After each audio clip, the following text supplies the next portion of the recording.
এই নেক্সাসে আরও কেউ রয়েছে কিনা তা খুঁজে বের করাই কিন্তু পুলিশ আধিকারিকদের উদ্দেশ্য। আজ ফের সব্যসাচী দত্তকে আদালতে তোলা হবে। অন্যদিকে টিনা সাহা ভৌমিক, তাকেও তথ্য প্রমাণ নিয়ে বিধাননগর উত্তর থানায় তলব করা হয়েছে। আর এই প্রসঙ্গেই ধৃত প্রাক্তন তৃণমূল বিধায়ক সব্যসাচী দত্ত ঠিক কি বলেছেন শোনাবো।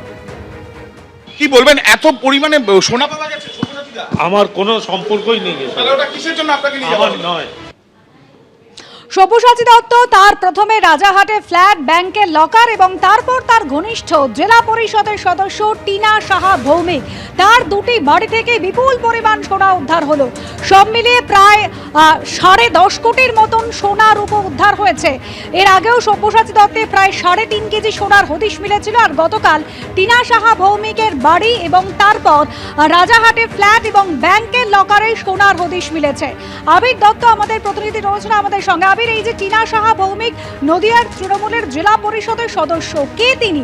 তার ঘনিষ্ঠ সব্যসাচী দত্তের ঘনিষ্ঠের এই বাড়ি থেকে কি করে এত বিপুল পরিমাণ সোনা উদ্ধার হলো, সেই প্রশ্নের উত্তর খুঁজতেই কি টিনা সাহা ভৌমিককেও বিধাননগর উত্তর থানায় তলব করা হয়েছে? একেবারেই তাকেও কিন্তু তলব করা হয়েছে। আজকেই 10টা থেকে 11টার মধ্যে বিধাননগর উত্তর থানাতে হাজির হতে বলা হয়েছে। টিনা সাহা ভৌমিক, যিনি নদিয়াতে, তিনি তৃণমূল কংগ্রেসের তরফ থেকে তিনি সেখানে জেলা পরিষদের সদস্য, এবং এই যে জেলা পরিষদের সদস্য টিনা সাহা ভৌমিক, গতকাল তাকে ডাকা হয়েছিল এবং গতকালও তিনি এসেছিলেন, এমনটাই পুলিশ সূত্রে জানা যাচ্ছে। এবং আজকে ফের বেশ কিছু নথি নিয়ে তাকে আসতে বলা হয়েছে। এই ক্ষেত্রে তদন্তকারীদের দুটো সন্দেহ। প্রথম, একজন নদিয়ার জেলা পরিষদের সদস্য, তার বাড়িতে কেন এই সোনা রাখা হয়েছিল সেটা একটা তাদের সন্দেহ।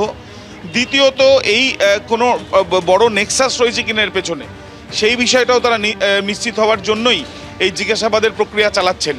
সব মিলিয়ে প্রশ্ন থাকছে এটাই যে এত সংখ্যায় সোনার গয়না পাওয়া গেল, এত পরিমাণে সোনার গয়না, এবং সেই ক্ষেত্রে প্রায় 10.5 কোটি টাকার সোনার গয়না, এত টাকার সোনার গয়না, সেগুলো কেন সোনার গয়না করে রাখা হয়েছিল?